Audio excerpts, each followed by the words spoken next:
You turn my morning into dancing.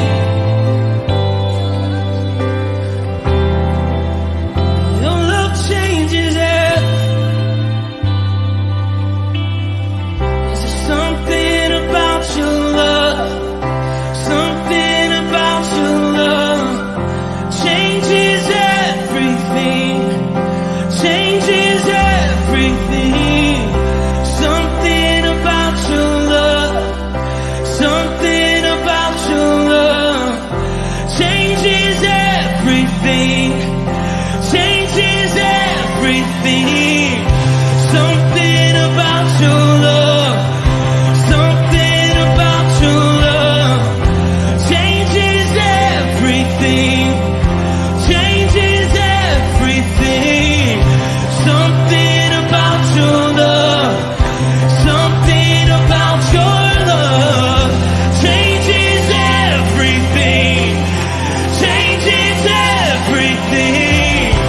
Something about your love, something about your love changes everything, changes everything. Something about your love, something about your love changes every. You turn my morning into dancing. You turn my morning into dance.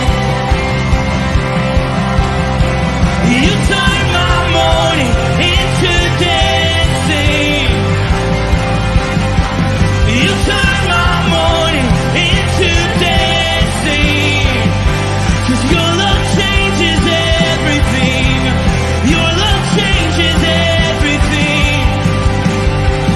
You turn my morning into dancing. You turn my morning into dancing. You turn my morning into dancing. 'Cause your love changes everything. Your love changes everything. Oh, there's something about your love, something about your love changes everything in my body. Oh, something about your love, something about your love changes everything. It changes everything. Something about your love, something about your love changes everything. It changes everything. Something about your love, something about your love changes everything, changes everything. Something about your love, something about your love changes everything. Something about your love, something about your love changes everything, changes everything. Something about your love, something about your love changes everything, changes everything. Something about your love, something about your love changes everything. You turn my morning into dancing. You turn my morning into dancing. You turn my morning into dancing. You turn my morning into dancing. You turn my morning into dancing. Something about your love, something about your love changes everything. Yo, good morning, everybody. Happy Friday. Oh my goodness. Tuesday. Wishful thinking. Happy Tuesday, y'all. Yes, what a beautiful day. Oh my goodness, the weather's been amazing. I'm loving it. I'm loving it. Let's see who's on board. Dr. Colleen, good morning to you. Chuck B, Nikki Chason, Connie, happy to see you on. Bert Reggiani, good morning, firmly rooted family. So today we are in Luke 22, verses 66 through 71. And I'm gonna pull that on your screen. I may jump over to a couple other scriptures, but let's go. Oh, come on. Got Blair on as well. Good morning. Okay, let's jump in here. All right. At daybreak, the council of the elders of the people. Oh yeah, we're in the right version. At daybreak, the council of the elders of the people, both the chief priests and the teachers of the law, met together, and Jesus was led before them. If you are the Messiah, they said, tell us. Then Jesus answered, if I tell you, you will not believe me.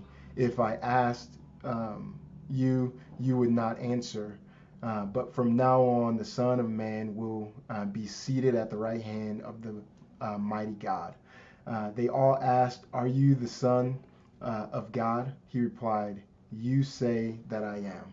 Then they said, why do we need any more testimony?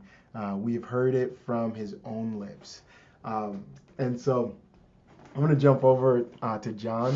I don't have that on your screen, but it's John 18, starting in verse 19, I believe. And it says, the high priest then asked Jesus about his disciples and his doctrine.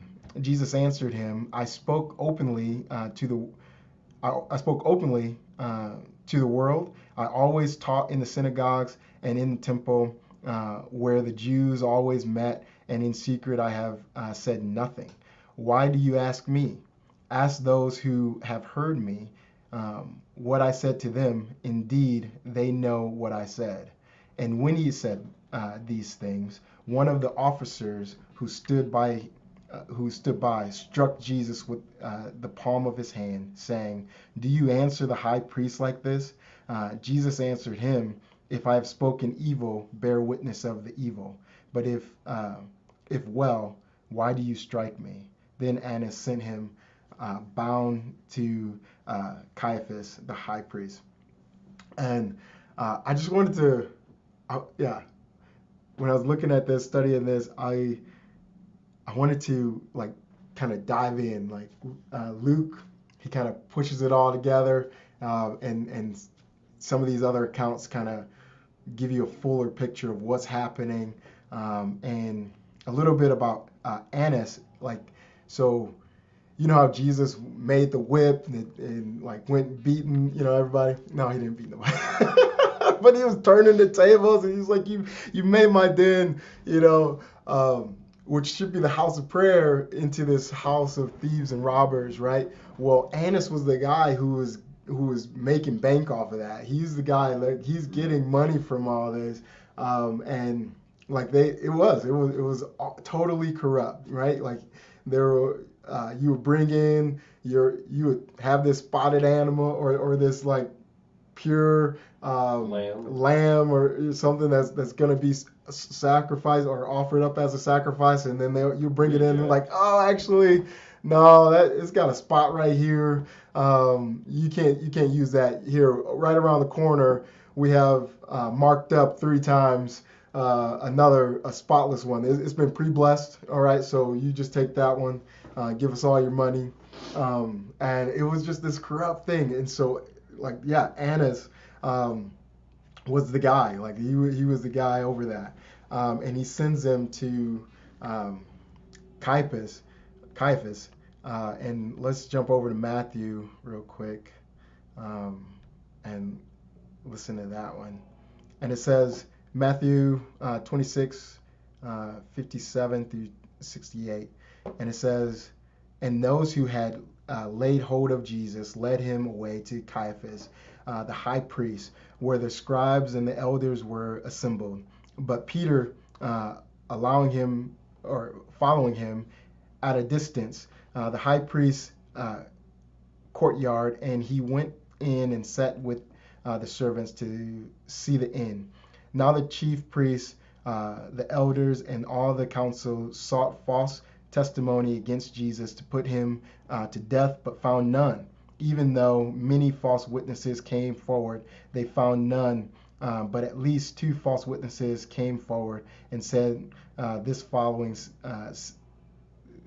fellow said, I am able to destroy the temple of God and build it in 3 days. And the high priest arose and said to him, do you answer nothing? What is it these men testify against you? But Jesus kept silent. And the high priest answered, said to him, I put you under oath by the living God. Tell us if you are the Christ, the Son of God. Jesus said to him, It is as you said. Nevertheless, I say to you, hereafter you will see the Son of Man sitting at the right hand of the power and the coming of the cloud of heaven. The high priest tore his clothes, saying, He has spoken blasphemy. What further need do we have of witnesses? Look now, you have heard his blasphemy. What do you think? They answered and said, He is deserving of death. Then they spat in his face, and they beat him, and others struck him with the palm of their hands, saying, Prophesy to us, Christ, who is the one who struck you? So they blindfolded him, and it's just man, this is so hard to read. This is so hard to think about. They literally, he was marred beyond any other man. They spit on our king. They beat him. They whooped him. And man, when I was going through this, I was thinking about we had this incident that happened with my oldest son Reese a week or so ago, where a neighbor girl was over, and she put her hands on my son's neck, and it was pretty hard. He was literally bleeding a little bit, and I was thinking man, I'm so in one sense I'm so glad I wasn't there. Because I would, out of fear, I know I would have grabbed that little girl's arm so tight that it might have broke, and I would have swung her off of my son. And to think about God, who is the creator of everything, and how, just the immeasurable restraint. And you know what? I think is actually not, I think restraint is the wrong word. I think it's his love, right? Because he loved Annas, and he loved Caiaphas. He loved, and out of that love, he restrained himself and said, I will go to the cross and bear their sins. And that is incredible. And that is incredible, guys. We have a God who, it doesn't matter who you are, if you're listening to this, and you've been beaten, you've been struck. Man, we have a God that relates and says, I know what you're going through. And if you're like Annas, if you reject Christ because of power and money and all these other things, you have a God who says, man, it doesn't matter. I love you. If you would just forsake that, right? And come and seek me, man, I've made a way for you. If you're like Caiaphas and you, for religious reasons, I don't like those church folks. I like my structure or whatever it is. Man, you have a God. We're not inviting you to some religion. We're inviting you to Christ. We're inviting you to Jesus himself, the person of Christ, who wants relationship, who is in a constant pursuit after your heart. And that love that restrained the Father's hand, it said, no, Father, forgive them, for they know not what they do. He went to the cross and he bore all of our iniquity. He bore all of our sin. And he proved his love for us like this. He hung on the tree for you and me, and he rose to prove that the payment was cleared, the check was cleared, and we have eternal life as long as we believe and trust in him and let him be Lord and Savior of our lives. And it's just incredible, and it's amazing. And every time we read these words, we read his words, it just blows you away. It blows you away, because he loved Caiaphas, he loved Annas, and they spit on him, and he loved you and he loved me, and because we spit on him too, and yet he still went to the cross for us. He still bore those stripes for us, and it's just like, come on. And I just thinking about, because it says, you will see the Son of Man seated at the right hand of the Father. And I was just thinking about that in Acts, I believe it's 7, where Stephen gets brought to this same group. Right? He gets brought into this same group. And he looks up and he says, I see the Son of Man standing at the right hand of the Father. It's just such a beautiful picture. While being stoned. While being stoned. And he also says, Father, forgive them. Yeah. For they don't know what they do. Same words of Jesus on the cross. Come. Oh, guys.